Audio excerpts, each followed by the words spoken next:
Bonsoir Augusta, vraiment désolé pour les soucis techniques. Bonsoir tout le monde et vraiment. Est-ce que tu peux bien faire l'honneur de nous présenter pour ceux qui ne te connaîtraient pas? Bien sûr. En fait, je vais être activiste, je dirais militant politique plutôt qu'activiste. Parce que la dimension, évidemment qu'il y a une part d'activisme dans le militantisme politique, mais pour moi, je fais quand même une différence entre activiste et militant politique. Parce qu'un activiste peut ne pas être attaché à un parti, etc., et être essentiellement dans l'action.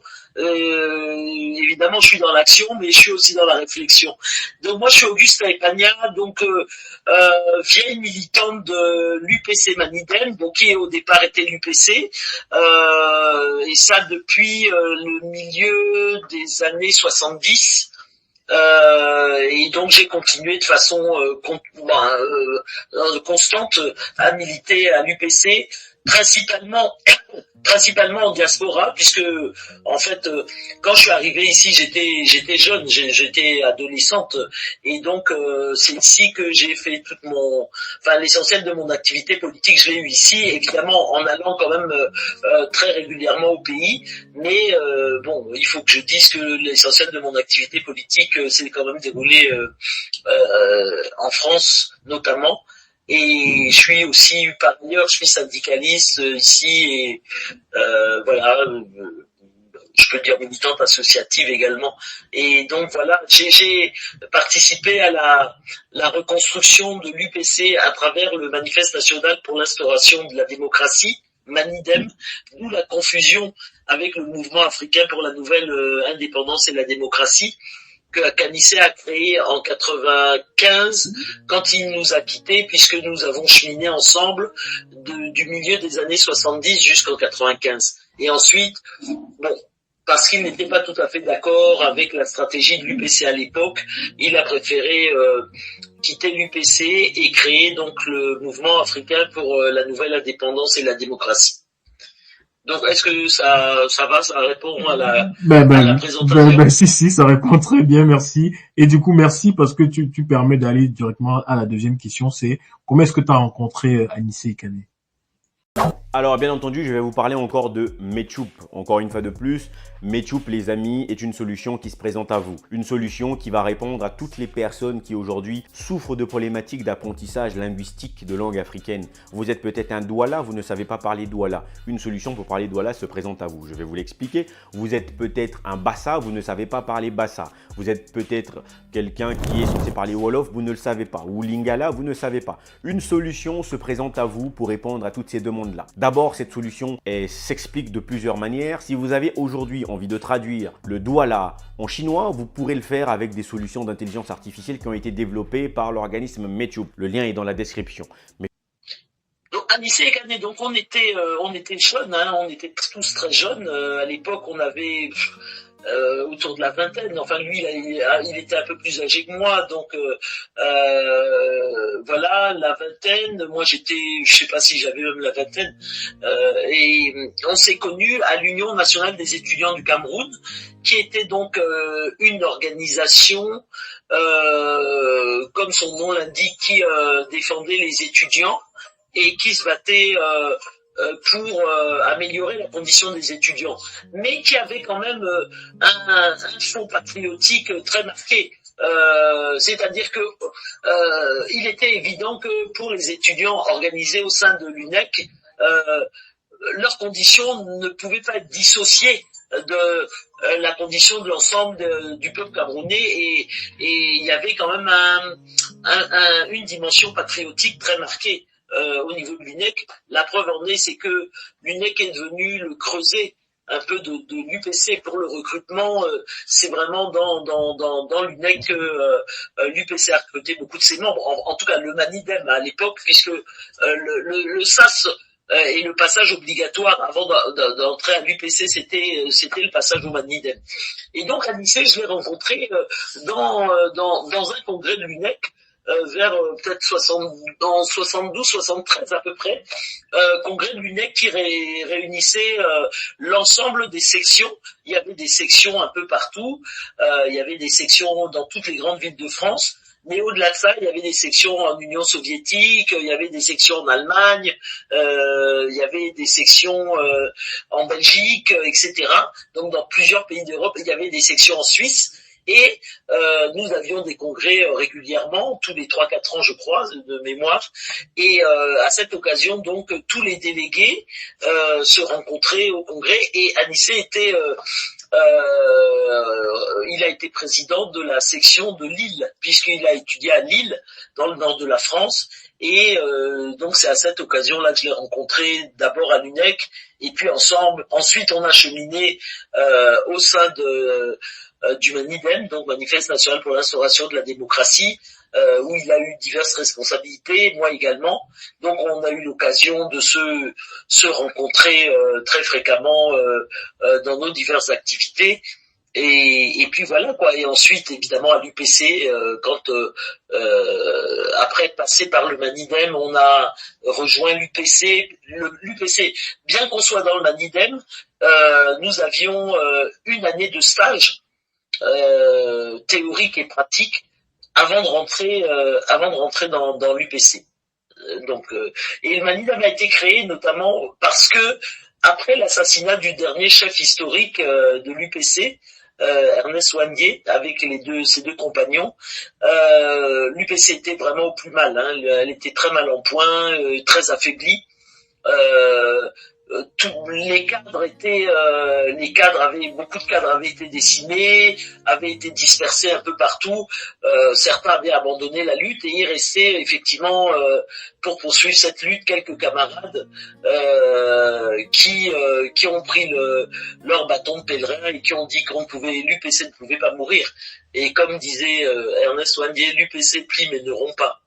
Et c'est effectivement ce qui s'est passé puisque les derniers cadres de l'UPC, enfin les quelques cadres de l'UPC qui étaient donc en exil, dont Michel, Wungi Masaga, qui a malheureusement trahi après, et Minja Njole Hilaire, ont reconstruit vraiment avec beaucoup d'acharnement et d'abnégation.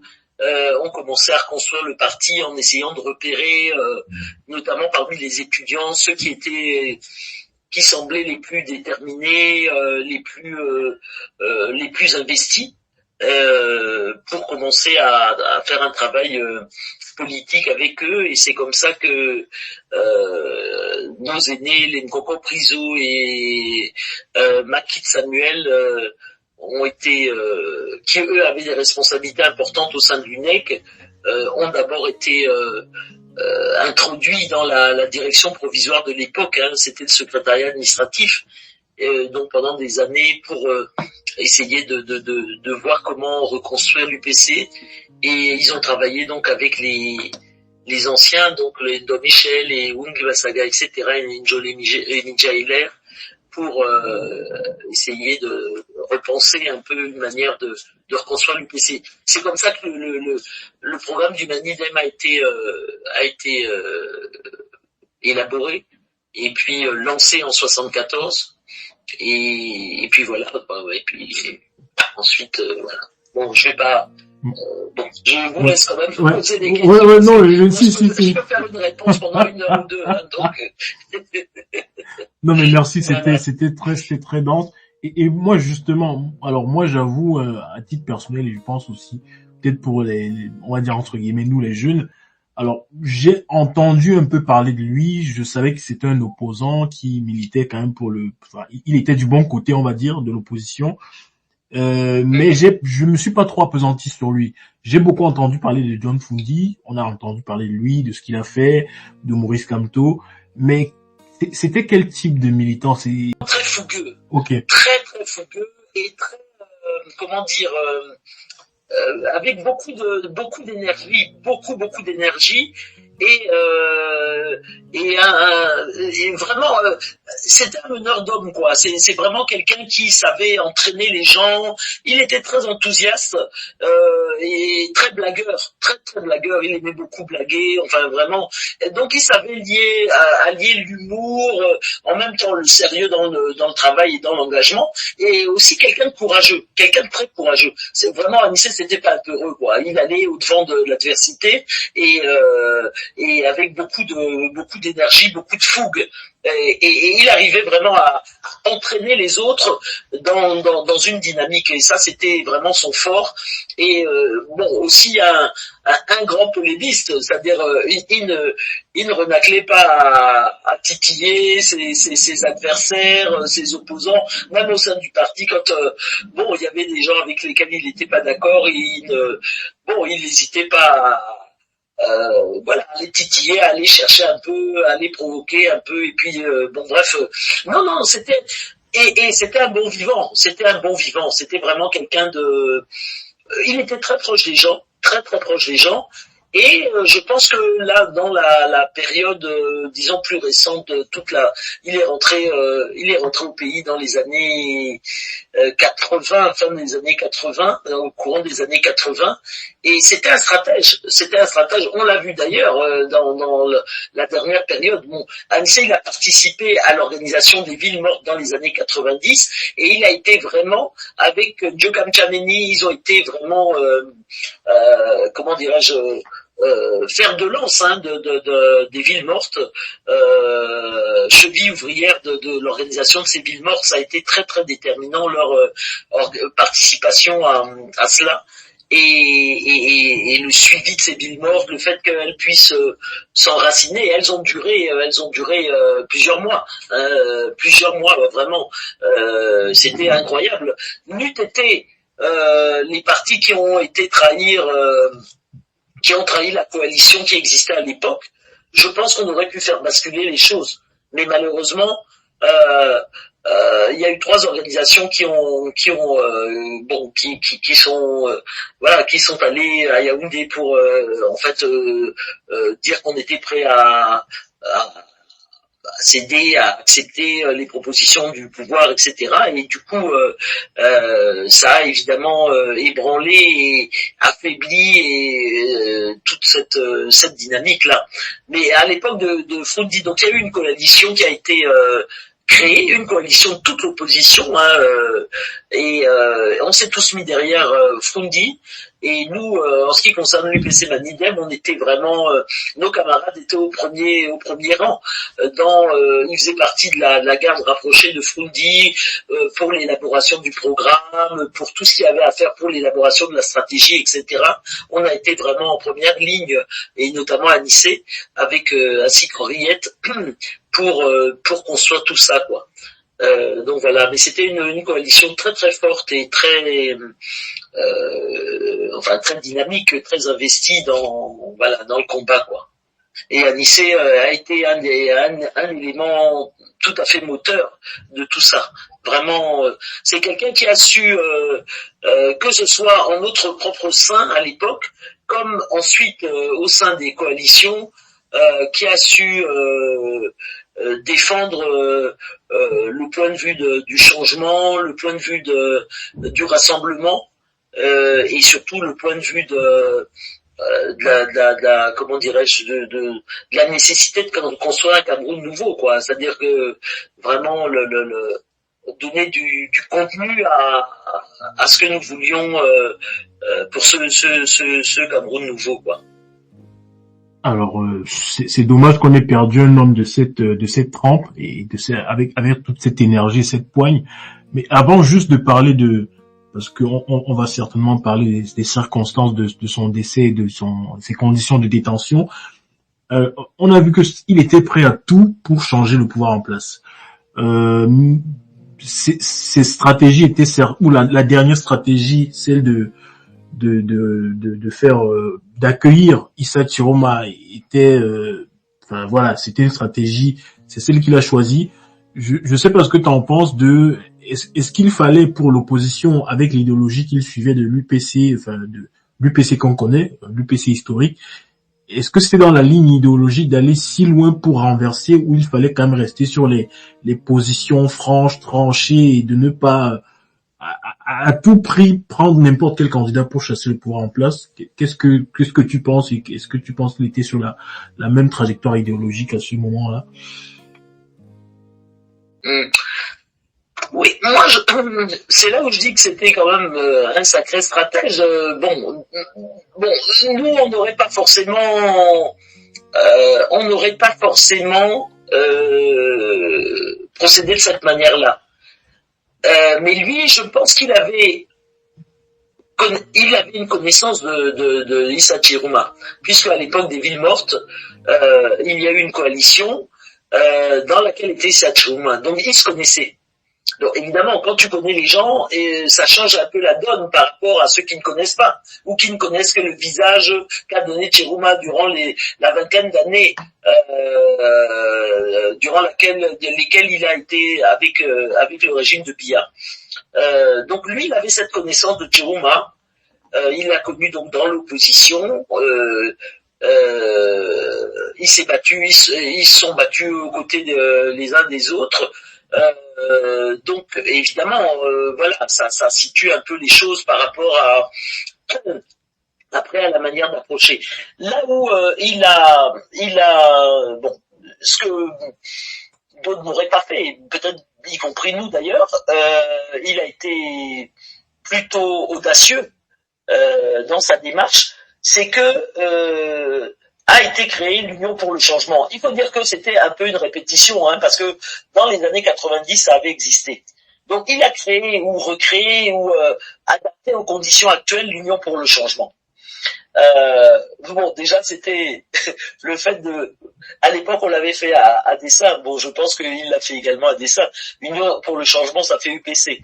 Bon, en abrégé. Donc voilà, il a repris ça et surtout il a mis du contenu dans cette Union pour le changement.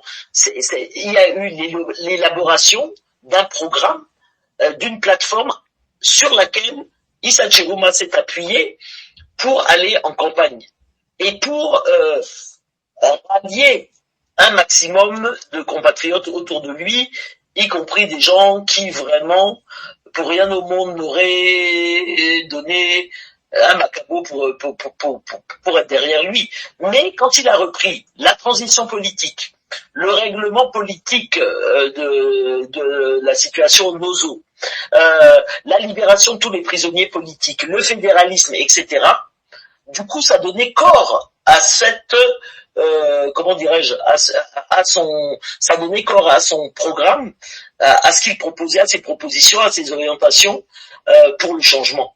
Et évidemment, ça a rencontré l'assentiment d'un certain nombre d'abord de forces, y compris la nôtre. Nous, dans ce qu'on propose pour la transition politique, il y a tous ces points-là. Mais aussi au-delà de nous, il y avait d'autres forces qui réclamaient effectivement l'idée de la transition. Nous, ça fait très très très longtemps qu'on en parle. On en parle depuis avant quasiment les années 2000. On parlait de transition. Dans notre programme, on parle de transition politique. Notre programme qui date de 2008. Malheureusement, notre feu camarade Ngoko Prinzo alias Elenga Muyinga, qui a été longtemps secrétaire général de l'UPC Manidem, a écrit un livre là-dessus sur la transition politique au Cameroun. Donc c'est un concept qu'on manie depuis très très très longtemps, considérant que aucune force politique ne pourra prendre le pouvoir au Cameroun. Oui, aucune force politique ne pourra véritablement, enfin c'est notre point de vue, ne pourra s'emparer du pouvoir seul. Donc c'est pour ça qu'on parle de transition politique et surtout à construire avec les forces du changement, sur une base programmatique minimale, etc. Donc Anissé, il a eu le génie de dire, voilà, on produit un programme et on le soumet à Chiruma, qui l'a reprise à son compte et qui est parti en campagne avec ce programme. Donc c'était vraiment un coup de maître, quoi. Bon, voilà. Et c'est comme ça que avec Biocam, ils ont réussi à donc à mener cette union pour le changement et à faire en sorte que des forces se rallient à la candidature de Chirouma, qui pourtant avait un passé très chargé, bien évidemment. Donc voilà un peu comment, en quoi on peut considérer que Ekane, bon, il était. Alors je pense que c'est peut-être ce qui explique que aussi certaines personnes aient parfois eu aussi rapidement tendance à dire oui, c'est un traître, etc. Parce que effectivement, dans sa manière d'envisager la stratégie du changement, c'est quelqu'un qui pouvait être extrêmement audacieux. Bon, ce qu'il a fait même avec Maurice Kamto, c'était audacieux. C'est-à-dire que tu héberges quelqu'un juste pour lui permettre effectivement, quelqu'un qui n'est pas de ton organisation, qui n'est même pas, bon, je pense que idéologiquement, bon, je suis pas sûr qu'il soit tout à fait sur la même longueur d'onde, je suis même sûr du contraire, mais malgré tout, il a considéré que, effectivement, il était de sa responsabilité de proposer à Maurice Kamto d'utiliser le Manidem, son organisation, donc le mouvement africain pour la nouvelle indépendance et la démocratie, pour pouvoir se présenter aux élections. Donc ce qui effectivement était, c'était très audacieux de sa part. Et ça montre jusqu'où son côté stratège pouvait, était présent, quoi. Voilà un peu ce que je peux dire de Nabissé, et quant à sa manière d'être et de faire et disons ce qu'on peut considérer comme étant ses qualités aussi. Et du coup, Augusta, parce que là, ça fait un autre membre fondateur, ça fait un autre membre très important, très influent de l'UPC, ou on va dire de l'idéologie UPCiste qui s'en est allé.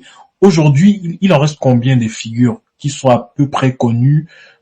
On peut te compter, mais il en reste combien à peu près? Parce que ça commence déjà, la liste commence à s'allonger et on ne sait plus est-ce qu'il y a encore des figures sur lesquelles on peut se raccrocher de manière historique et politique pour fonder le côté révolutionnaire de notre pays et des partis politiques.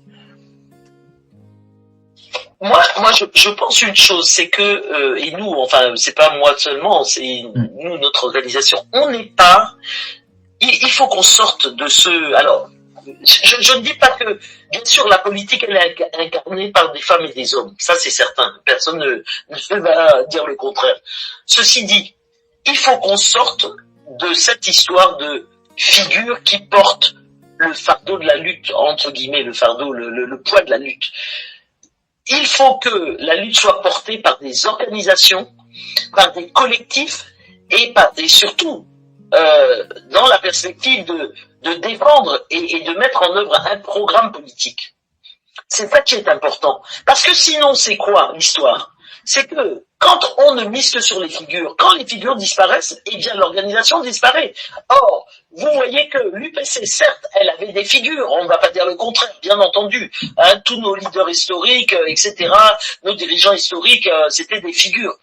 Sauf que ces figures-là, au-delà du fait d'être des figures, parce que du fait de leur leur pugnacité, leur degré d'engagement, leur leur talent oratoire, toutes les qualités qui peuvent être réunies chez un militant, etc.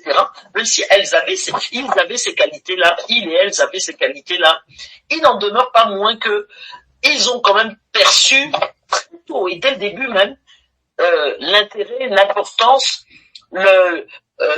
l'incontournable nécessité d'avoir une organisation politique. Sinon, l'UPC, je peux vous dire qu'aujourd'hui, là où on est, on n'existerait plus. Parce que avec toutes les décapitations qu'on a subies, des principaux dirigeants, mais aussi des cadres en général, des cadres, ceux qui ne sont pas les premiers, mais qui sont essentiels dans l'existence de l'organisation. Si on n'avait pas eu cette UPC solide sur ses deux jambes, solide dans son idéologie, etc., et dans ses orientations, je peux vous dire que ça fait bien longtemps qu'on ne parlerait plus d'UPC. Si on continue à parler de l'UPC l'UPC véritable, l'UPC des fidèles, comme on dit, comme on dit chez nous, c'est bien parce que au-delà des figures charismatiques, emblématiques, tout ce qu'on voudra, il y a d'abord l'organisation et son programme.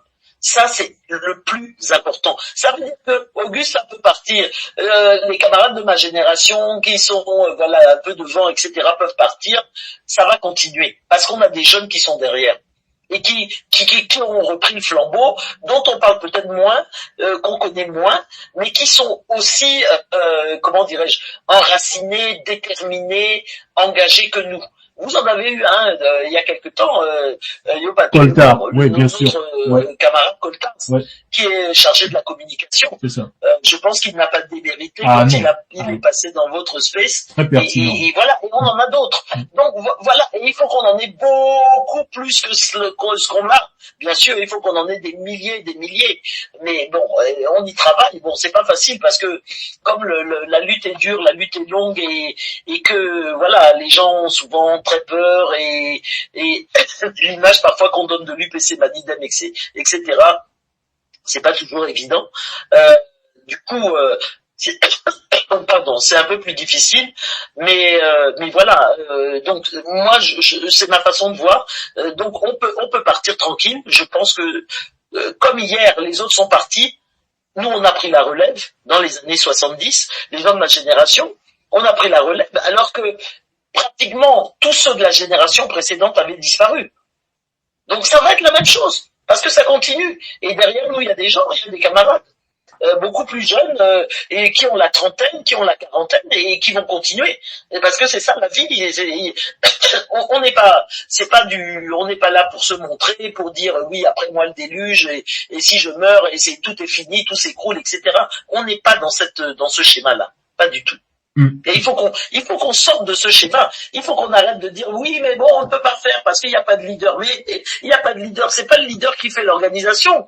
L'organisation, elle est faite par les militants qui se mettent au boulot tous les jours, et qui réfléchissent, qui font des choses ensemble, collectivement. Et c'est pas le leader qui fait l'organisation. Vous le savez très bien. Ce sont les luttes et ce sont les gens engagés, investis, qui se mettent en mouvement. On l'a vu partout dans le monde, hein, ça a toujours été comme ça. Donc voilà, il faut un collectif qui est clairvoyant, qui élabore des stratégies pertinentes avec l'ensemble des militants d'ailleurs, parce que les gens doivent avoir voix au chapitre. Et ça aussi, il faut qu'on apprenne ça. Que voilà, si on veut fidéliser aussi les militants et que ce soit pas tu es militant parce qu'on te donne un billet ou une boîte de sardines ou enfin voilà, ça peut être bon, peu importe, on te donne quelque chose. Nous, chez nous, c'est les militants qui donnent à l'organisation à tout point de vue, et en termes d'argent, et en termes de temps, et en termes d'énergie, et en termes de tout ce que vous voulez. C'est pas l'inverse. C'est-à-dire que on ne paye pas les gens pour venir aux réunions. Donc voilà, c'est comme ça. Et on ne reçoit d'argent de personne. Donc le peu d'argent qu'on a ou qu'on n'a pas, ben c'est parce que nos militants n'ont pas beaucoup d'argent. Mais on fait avec ce qu'on a. On essaie de faire avec ce qu'on a. On essaie aussi de trouver, évidemment, des formes, des moyens pour avoir un peu plus d'argent, bien évidemment. Mais voilà. Donc sur cette histoire de leader, pas leader, là, voilà un peu ce que moi je peux vous dire. Et bon, même si on part, ça va continuer. Ça, c'est certain. Ben, t'as raison. Et comme Wangel l'a dit, l'UPC plie mais ne rompt pas. Écoute. Ouais, c'est ça. Et malheureusement, on a un tout petit peu plié, enfin hier surtout. Et on aimerait savoir quand et comment a été arrêté Anissé Kane. Alors bien entendu, je vais vous parler encore de Mechup. Encore une fois de plus, Mechup les amis est une solution qui se présente à vous. Une solution qui va répondre à toutes les personnes qui aujourd'hui souffrent de problématiques d'apprentissage linguistique de langue africaine. Vous êtes peut-être un Douala, vous ne savez pas parler Douala. Une solution pour parler Douala se présente à vous. Je vais vous l'expliquer. Vous êtes peut-être un Bassa, vous ne savez pas parler Bassa. Vous êtes peut-être quelqu'un qui est censé parler Wolof, vous ne le savez pas. Ou Lingala, vous ne savez pas. Une solution se présente à vous pour répondre à toutes ces demandes-là. D'abord, cette solution s'explique de plusieurs manières. Si vous avez aujourd'hui envie de traduire le Douala en chinois, vous pourrez le faire avec des solutions d'intelligence artificielle qui ont été développées par l'organisme Mechup. Le lien est dans la description. Objectivement, si on regarde bien les choses, déjà, arrêtons d'être naïfs. vous savez, moi, ce que j'ai envie de vous dire, c'est que ce soit sur la question des élections, ce qui s'est passé là, en 2025, c'est passé en 2018, c'est passé en 2011, c'est passé avant encore, et ainsi de suite. Donc, rien de nouveau sous le soleil. Rien ne pouvait, rien, aucun élément ne pouvait nous laisser penser que cette fois-ci, alors que la dictature s'est durcie au fil du temps, ça allait se passer normalement. Donc, prenons le temps et la peine. Alors, il y a ce qu'on souhaite, mais il y a après l'analyse froide qu'on peut faire de la situation. Et ça, c'est très important. Et quand tu fais une analyse froide, tu tiens compte, tu ne pars pas seulement du moment que tu vis. Tu regardes dans le rétroviseur. Tu fais une analyse de façon rétroactive en t'appuyant sur ce qui s'est passé antérieurement. Ça, c'est un élément par rapport aux élections. Maintenant, par rapport à la situation d'Anissé et Kané, malheureusement, on voit bien que toutes les personnes qu'ils arrêtent, ils essaient de les broyer. Et ils en ont broyé beaucoup. Des gens connus, mais des gens aussi inconnus. Beaucoup de gens inconnus. Ils les ont broyés, c'est leur mode opératoire. Vous broyez par tous les moyens. Or, Anissé, quelle est la situation?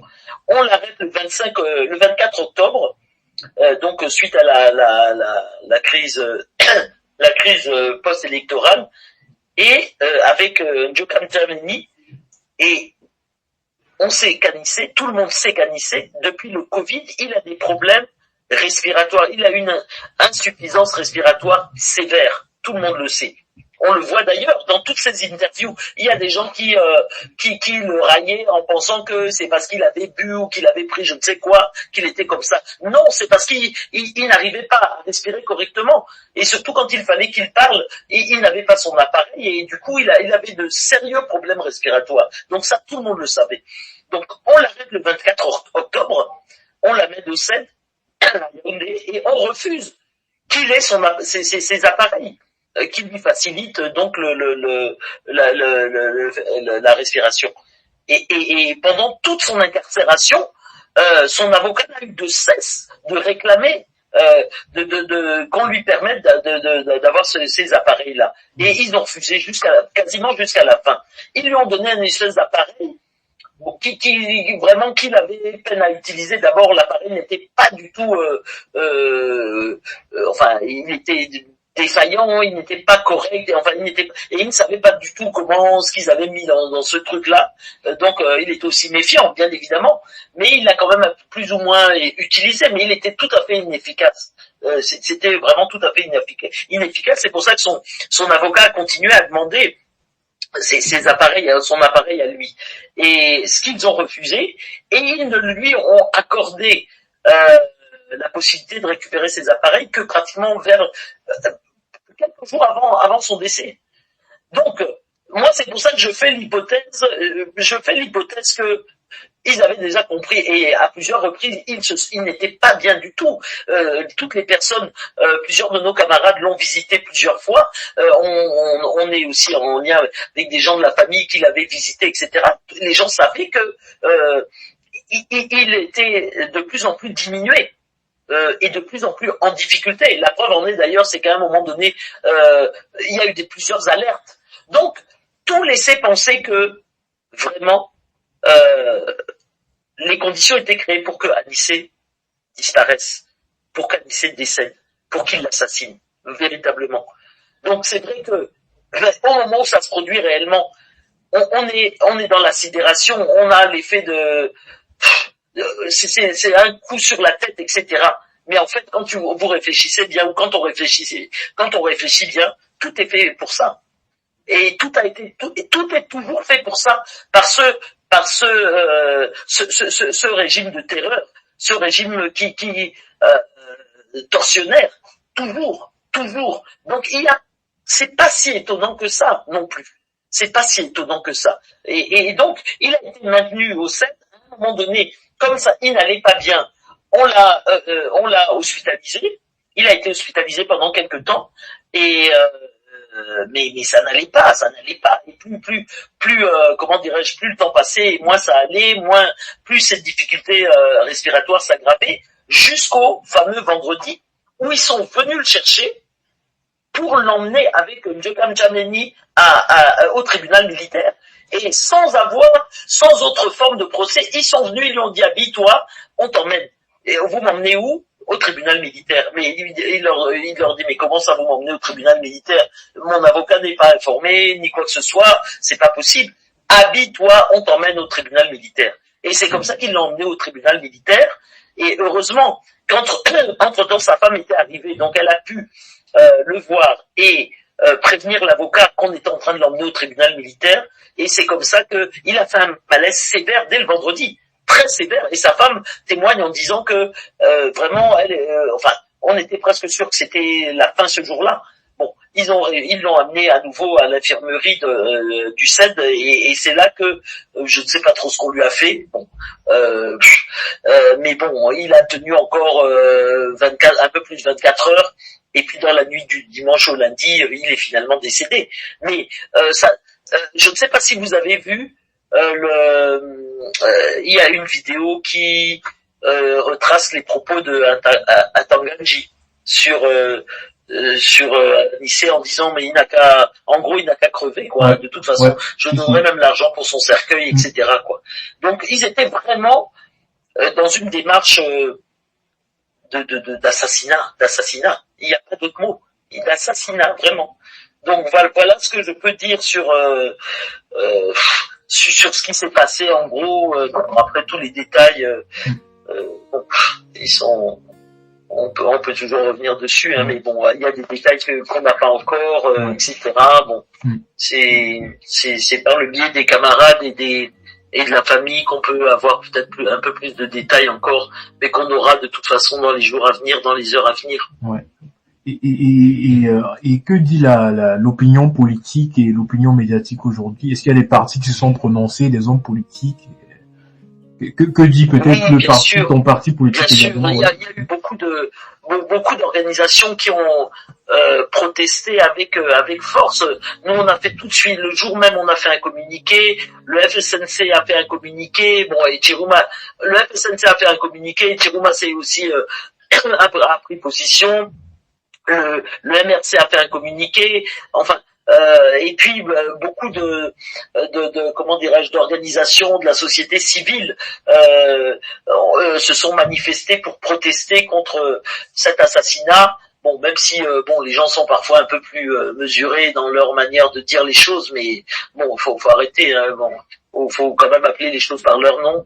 Bref, les gens sont très choqués par ce qui s'est passé. Bon, même des gens qui de son vivant considéraient qu'il était quasiment traître et qu'il avait plus ou moins rallié le régime ou qu'il fricotait avec le régime. Bon, et ils se sont parfois fendus également de déclarations, etc. Non, il y a beaucoup de manifestations de solidarité, de soutien, de dénonciation plus ou moins clairement énoncée, mais voilà, si, quand même, bien sûr. Et peut-être ce sera la dernière question avant de laisser peut-être une ou deux autres personnes poser une question. C'est quoi est-ce qu'il y a des plans d'action qui sont mis en place par certaines organisations pour au-delà des discours et des messages? Est-ce qu'il y a des choses qui sont prévues? Des marches blanches, des trucs, n'importe quoi. Oui. Ouais. Oui. Il y a jeudi 3, il y a un appel du Manidem à organiser une marche blanche, en tout cas un rassemblement, pour protester, pour manifester son mécontentement, etc. Donc ça c'est jeudi 3 à Douala. Et en diaspora, il est prévu jeudi également d'emmener un cercueil symboliquement qu'on va aller déposer à l'ambassade à 14h. À 14h à l'ambassade en France. Donc évidemment, on appelle le maximum de compatriotes qui se trouvent dans cette région à participer à cette action. Et puis dimanche, donc c'est plus bon voilà, le dépôt symbolique d'un cercueil. Et dimanche, il y aura également une marche blanche à Paris de la République à Place Clichy. Wow. Et évidemment, il y aura certainement plein d'autres choses. Bon, maintenant, en termes de perspective, vous savez, ce qu'il faut surtout, c'est qu'il y ait une vraie coalition des forces du changement, qu'elles soient politiques, syndicales, associatives, société civile,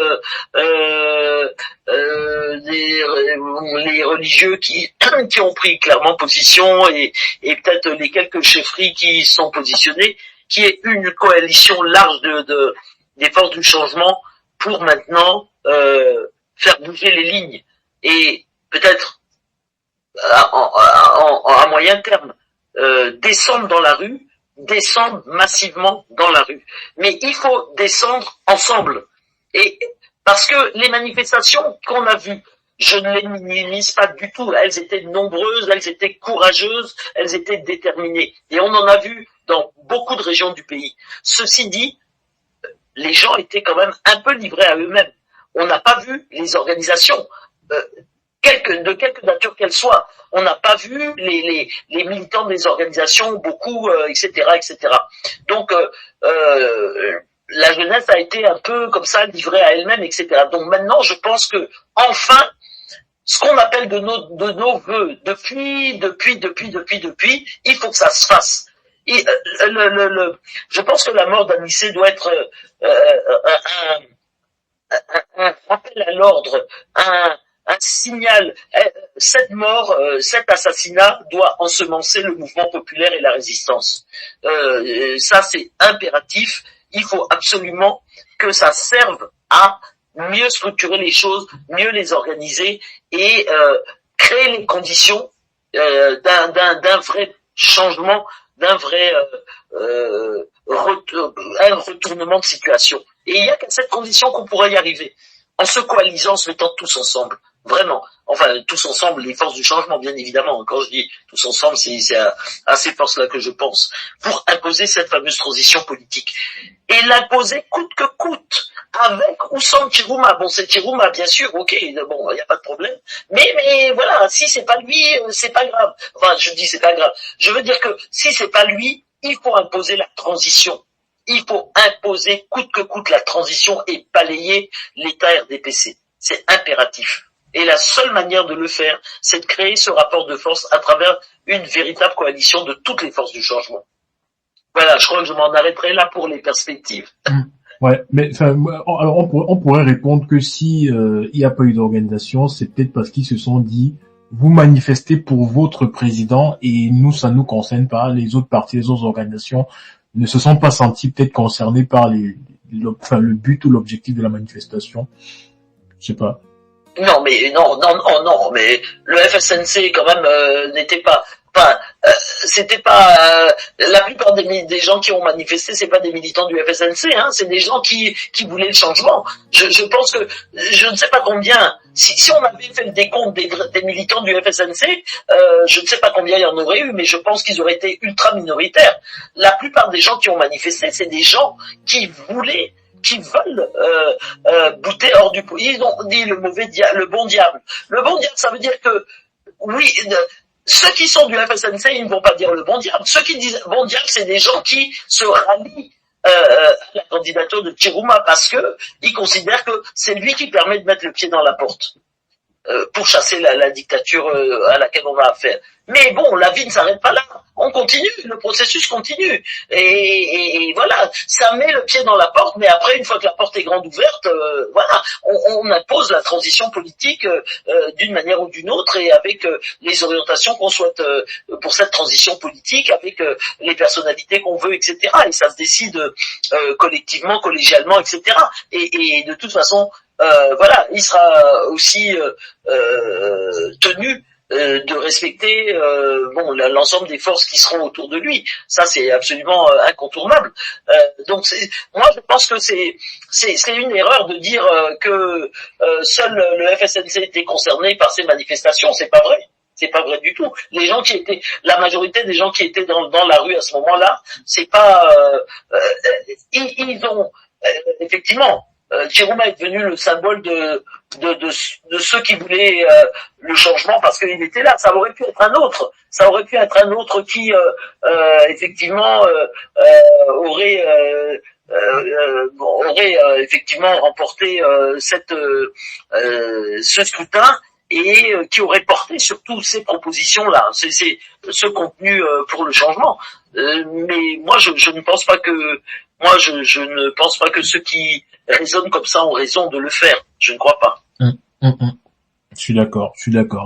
Et ben, du coup, on va prendre des questions. Axel, Monsieur Choufan Neurospin, est-ce que vous avez des questions Oui. Ouais. J'aurais une question. Déjà, je voudrais remercier encore une fois notre invité. Et je la remercie tout particulièrement pour la fin de son propos. Vous savez à quel point je partage cette vision du pied dans la porte. Donc, comme elle a si bien exprimé avec la métaphore, voilà. Donc, je suis totalement de son avis et je pense qu'on doit sortir de ces clivages politiques et se dire que en fait Chiroma n'est qu'une opportunité. Je suis désolé, c'est un peu cruel, mais voilà, le nom de Chiroma est une opportunité pour nous rassembler, pour unir nos forces. Il fallait bien mettre non. C'est le peuple, c'est le choix du peuple. Et si on veut avoir le choix du peuple comme argument pour imposer la transition, mais en fait c'est Chiroma. Voilà, c'est ça. Et ma question pour Madame Epagna, c'est alors, je vais poser deux questions. Vous pouvez dire Augustin. Oui, Augustin. Désolé. Je vais vous poser deux questions très rapides, mais je vais les poser en même temps. J'espère que vous allez pouvoir y répondre. La première, c'était de savoir, alors, quelle est la pertinence du choix des villes mortes au regard des conditions socio-économiques du Cameroun? Voilà, des conditions socio-économiques difficiles. Je vous ai entendu hier, on discutait sur un plateau avec Abdelaziz Moumbé Didam. Je pense que ce serait bien pour le panel que vous remettiez les mêmes arguments ici, si possible, soit vous les complétez. Et la deuxième question, ce serait, est-ce que pour vous, alors je sais que vous êtes membre du PC Manidem, j'espère que vous allez pouvoir faire fi de cette casquette pour répondre à ma question. Est-ce que pour vous un changement dans la paix et par les unes est encore sérieusement envisageable au Cameroun? Voilà. Merci. Merci. Je réponds directement. Hein. Oui, bien sûr, ouais. Ouais, d'accord. Ok. Pour répondre à votre question, alors, le choix des villes mortes, pourquoi vous savez, en fait, je pense que s'il y avait eu possibilité à ce stade de dire on sort par milliers, voire par millions dans la rue, ça aurait été ça le choix. Sauf que personne, pour le moment, et surtout parce qu'on n'a pas créé cette dynamique de coalition, et avec des mots d'ordre clairs qu'on lance tous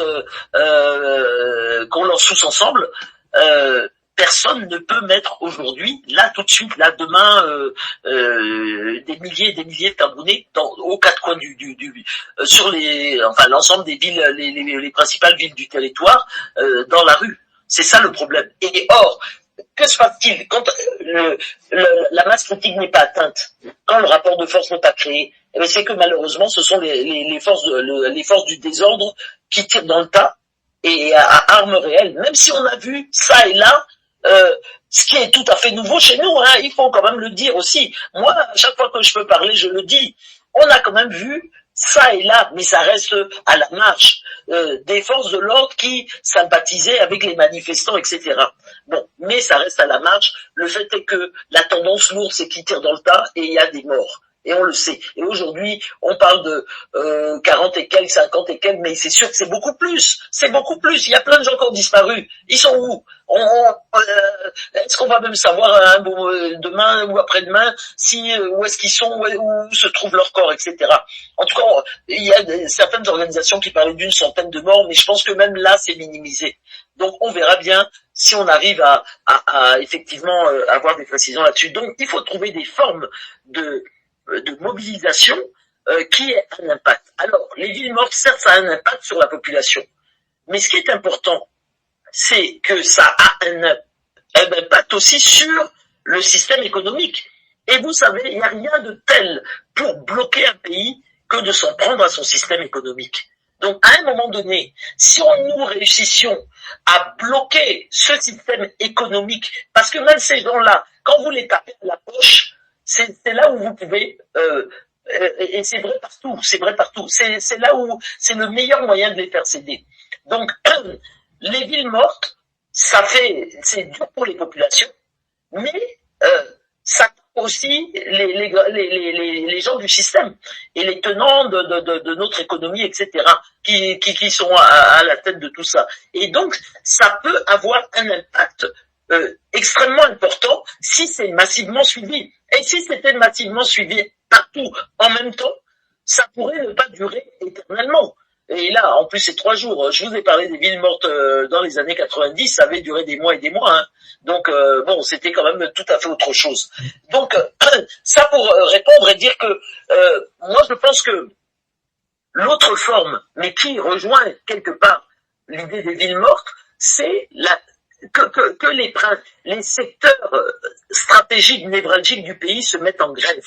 Mais malheureusement, on est dans un pays où ce droit de grève-là n'est pas beaucoup mis en œuvre, n'est pas beaucoup utilisé, parce qu'on sait très bien que, évidemment, de même que les droits humains ne sont pas respectés chez nous, les droits des travailleurs ne sont absolument pas respectés non plus, et à la limite, il faudrait que tous les secteurs stratégiques, névralgiques se mettent en grève peut-être en même temps, et que ça pèse au niveau de l'économie de telle sorte que ils sont obligés de céder.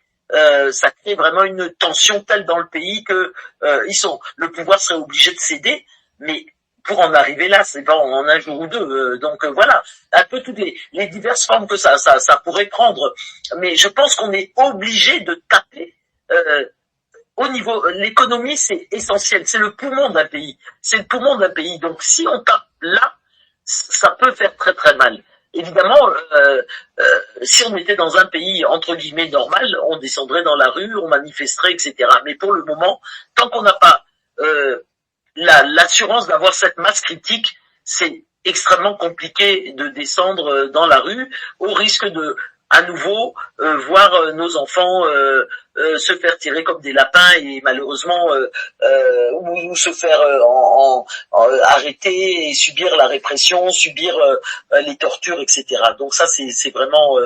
Et la deuxième question, donc c'était sur. Oui, vous me disiez. Attendez, c'était. La révolution populaire. La deuxième question. Allô? Ouais, c'était à propos de la révolution, ouais. De vouloir savoir si est-ce que la révolution. Le changement dans la paix, paix. Ah oui, la révolution pacifique. Mais oui, la révolution pacifique. En fait, quand on parle de mobilisation populaire, on est dans oui, on est dans des modalités pacifiques de changement et de prise de pouvoir. Hein. La mobilisation populaire n'appelle pas à massacrer, je sais pas moi, à brûler, à piller, etc. Mais en sachant quand même que si vraiment on fait la révolution, il faut quand même pas se mentir.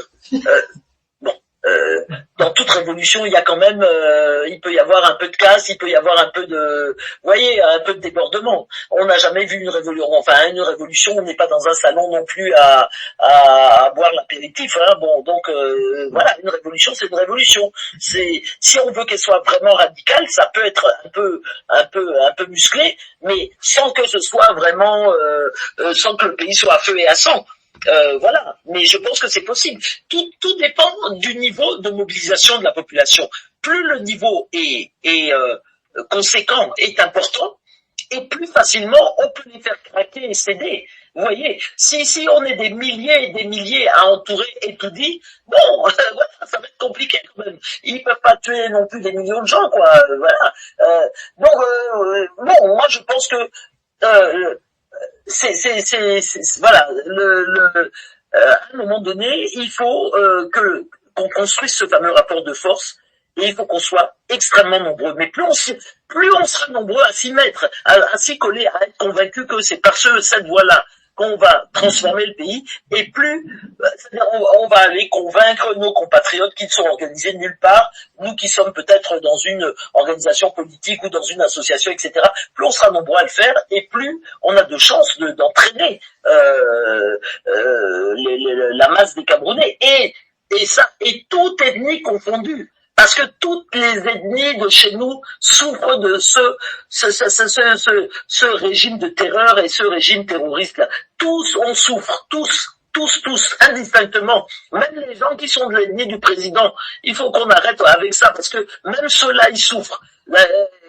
Ils n'ont pas de route, ils n'ont rien, ils sont autant dans la mouise que les autres, hein. Donc voilà. Donc notre dénominateur commun, c'est vraiment les conditions de mal vivre, de mal-être qu'on subit tous.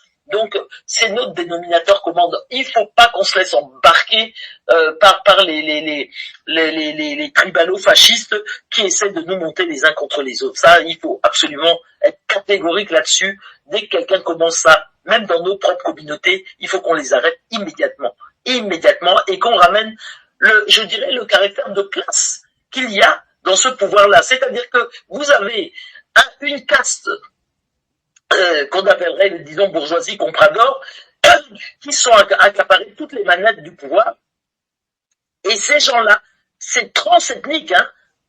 Ils se tiennent bien les coudes. Ils sont de toutes les ethnies du pays, de toutes les ethnies, et ils se servent bien les coudes pendant qu'ils divisent le peuple, qui s'entre-déchire, qui est prêt à s'entretuer, parce qu'on leur raconte des conneries sur les Maniékais sont comme ci, les Comme sont comme ça, les machins sont comme ci. Bon, et on sait très bien qu'il y a une instrumentalisation des ethnies chez nous. Mais il faut refuser ça, il faut dénoncer ça. Il faut dénoncer ça par tous les moyens. Il faut commencer par le faire chez soi. C'est ce que les Oumyobé, les Moumiers et les Wangé disaient, hein.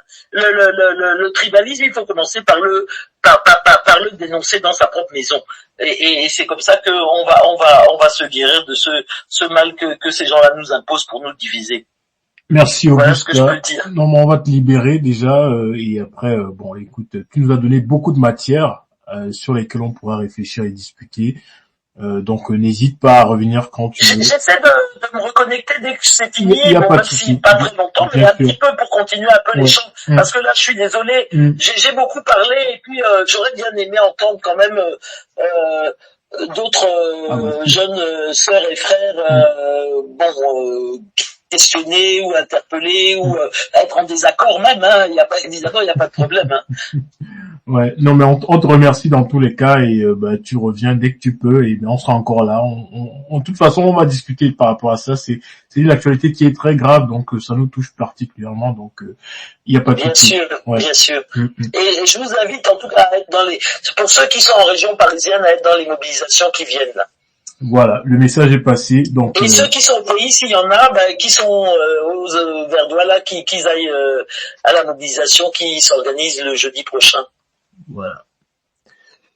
Et ben voilà. Et ben merci Augustin, et on se dit à très vite.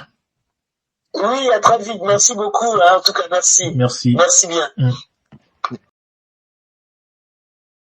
Alors bien entendu, je vais vous parler encore de Mechup. Encore une fois de plus, Mechup les amis est une solution qui se présente à vous. Une solution qui va répondre à toutes les personnes qui aujourd'hui souffrent de problématiques d'apprentissage linguistique de langue africaine. Vous êtes peut-être un Douala, vous ne savez pas parler Douala. Une solution pour parler Douala se présente à vous. Je vais vous l'expliquer. Vous êtes peut-être un Bassa, vous ne savez pas parler Bassa. Vous êtes peut-être quelqu'un qui est censé parler Wolof, vous ne le savez pas. Ou Lingala, vous ne savez pas. Une solution se présente à vous pour répondre à toutes ces demandes-là. D'abord, cette solution s'explique de plusieurs manières. Si vous avez aujourd'hui envie de traduire le Douala en chinois, vous pourrez le faire avec des solutions d'intelligence artificielle qui ont été développées par l'organisme Mechup. Le lien est dans la description. Mais je continue quand même. Encore une fois de plus, si vous avez envie de prendre des cours de manière particulière, vous avez des profs qui sont là pour vous enseigner. Vous avez aussi des cours qui sont déposés dans un espace que vous pouvez consulter pour justement vous enrichir. Vous ne pouvez plus vous plaindre. Vous avez certainement des enfants qui aujourd'hui sont perdus, ne connaissent pas la langue paternelle, la langue maternelle, ils ne connaissent que le français ou l'anglais. C'est grave. Vous construisez des enfants avec des identités limite à ceux qui sont finalement des vrais occidentaux. Alors que vos enfants des origines africaines, le jour où ils auront envie d'aller en Afrique, croyez-moi, quand quelqu'un sait parler Wolof, quand tu arrives au Sénégal, ce n'est pas du tout la même chose que quelqu'un qui ne sait pas parler Wolof. Parce que la communication, elle est beaucoup plus fluide, la négociation, elle est beaucoup plus fluide, même en matière de business. Vous le savez, demain, vous voulez que vos enfants soient des grands businessmen, apprenez-les déjà à parler ces langues. Bon, j'arrête avec ça. Vous avez le lien en description. On se retrouve sur Mechup tout de suite. La vidéo peut commencer.